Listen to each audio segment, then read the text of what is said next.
Malaikat Jibril sangat senang karena tidak ada makhluk yang lebih indah darinya yang diciptakan oleh Allah. Malaikat Jibril pun lalu berdiri dan melakukan sholat 2 rakaat. Setiap rakaat yang dikerjakan Jibril menghabiskan waktu selama 20.000 tahun lamanya. Setelah Malaikat Jibril selesai melaksanakan sholatnya, kemudian Allah pun berfirman kepada Jibril, "Wahai Jibril, engkau telah menyembahku dengan ibadah yang bersungguh-sungguh, dan tak ada seorang pun yang menyembahku seperti ibadah yang engkau lakukan. Akan tetapi di akhir zaman nanti, akan ada seorang Nabi yang mulia, yang paling aku cintai bernama Muhammad. Dia mempunyai umat yang lemah dan senantiasa berdosa. Seandainya mereka mengerjakan sholat 2 rakaat, walau hanya sebentar, dan dalam keadaan lupa serta serba kurang, dalam keadaan pikiran yang melayang-layang dan dosa mereka pun besar, maka demi kemuliaanku dan ketinggianku, sungguh sholat mereka itu lebih aku sukai daripada sholatmu." Malaikat Jibril sangat senang karena tidak ada makhluk yang lebih indah darinya yang diciptakan oleh Allah. Malaikat Jibril pun lalu berdiri dan melakukan sholat 2 rakaat. Setiap rakaat yang dikerjakan Jibril menghabiskan waktu selama 20.000 tahun lamanya. Setelah Malaikat Jibril selesai melaksanakan sholatnya, kemudian Allah pun berfirman kepada Jibril, "Wahai Jibril, engkau telah menyembahku dengan ibadah yang bersungguh-sungguh, dan tak ada seorang pun yang menyembahku seperti ibadah yang engkau lakukan. Akan tetapi di akhir zaman nanti, akan ada seorang Nabi yang mulia, yang paling aku cintai bernama Muhammad. Dia mempunyai umat yang lemah dan senantiasa berdosa.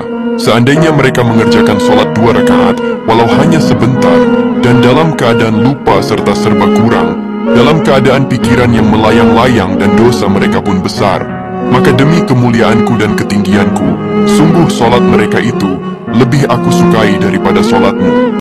Malaikat Jibril sangat senang karena tidak ada makhluk yang lebih indah darinya yang diciptakan oleh Allah. Malaikat Jibril pun lalu berdiri dan melakukan sholat 2 rakaat.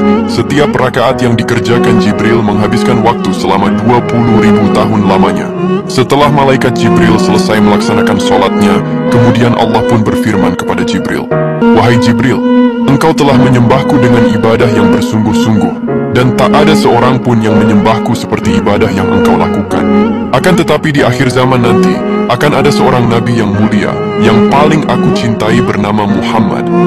Dia mempunyai umat yang lemah dan senantiasa berdosa. Seandainya mereka mengerjakan sholat 2 rakaat, walau hanya sebentar, dan dalam keadaan lupa serta serba kurang, dalam keadaan pikiran yang melayang-layang dan dosa mereka pun besar, maka demi kemuliaanku dan ketinggianku, sungguh sholat mereka itu lebih aku sukai daripada sholatmu." Malaikat Jibril sangat senang karena tidak ada makhluk yang lebih indah darinya yang diciptakan oleh Allah. Malaikat Jibril pun lalu berdiri dan melakukan sholat 2 rakaat. Setiap rakaat yang dikerjakan Jibril menghabiskan waktu selama 20.000 tahun lamanya. Setelah Malaikat Jibril selesai melaksanakan sholatnya, kemudian Allah pun berfirman kepada Jibril, "Wahai Jibril, engkau telah menyembahku dengan ibadah yang bersungguh-sungguh, dan tak ada seorang pun yang menyembahku seperti ibadah yang engkau lakukan. Akan tetapi di akhir zaman nanti, akan ada seorang Nabi yang mulia, yang paling aku cintai bernama Muhammad. Dia mempunyai umat yang lemah dan senantiasa berdosa. Seandainya mereka mengerjakan sholat 2 rakaat, walau hanya sebentar, dan dalam keadaan lupa serta serba kurang, dalam keadaan pikiran yang melayang-layang dan dosa mereka pun besar, maka demi kemuliaanku dan ketinggianku, sungguh sholat mereka itu lebih aku sukai daripada sholatmu."